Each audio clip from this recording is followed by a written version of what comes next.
poursuivons avec une intervention de M. Craig Sauvé. Merci, Madame la Présidente. Pour commencer, merci à mes collègues pour des speeches très importantes et inspirantes. Effectivement, j'ai beaucoup apprécié ce que Mme Nazarian avait à dire par rapport au devoir de mémoire. Je pense que c'est absolument une partie clé de ce qu'on fait ici à l'Hôtel de Ville, ici à l'Hôtel de Ville, mais en tout cas en tant que conseil à chaque année.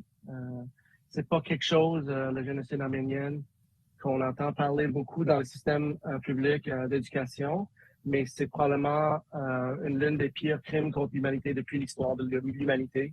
Et on a ce devoir de se rappeler, et ce devoir de mémoire pour que ça cesse ce genre de génocide.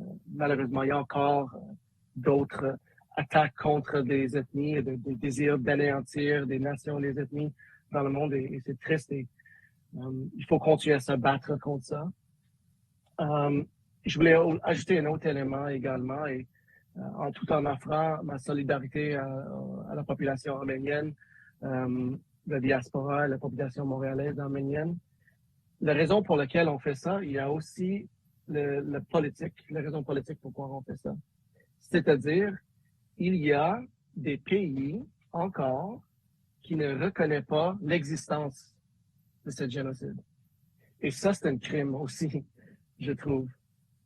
Donc, une des raisons pour lesquelles Montréal a mis son nom derrière ce genre de motion puis qu'on le revote, c'est aussi pour rappeler à ces pays, à ces nations, à ces groupes politiques qu'il faut qu'ils les reconnaissent.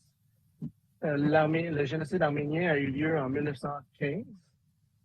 C'est juste en 2004, finalement, que le Canada a voté au Parlement de reconnaissance officielle. Donc, 90 ans après. Le Congrès américain l'avait fait en 2019 pour la première fois, il y a juste 3 ans.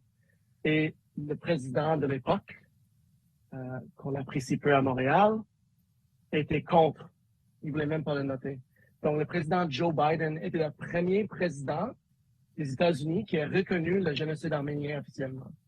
Je pense que M. Obama a fait quand il était sénateur, mais en tant que dans le bureau du président, c'était Joe Biden.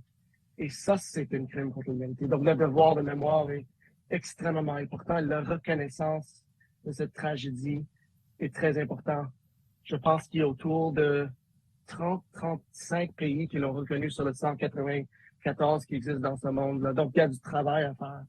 Donc, j'aimerais saluer vraiment les militantes et militants du communauté arménienne qui font des comités, qui mettent des pressions, qui invitent les leaders et les politiciens de reconnaître la tragédie et le crime contre l'humanité qui était le génocide arménien.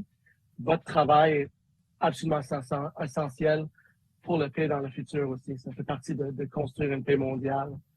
Même le mot génocide, qui était une expression qui était créée par un avocat polonais qui s'appelle Raphaël Lemkin, il l'a créé en référant à le génocide arménien. Donc, c'est quelque chose qu'on sait qui existe depuis très longtemps.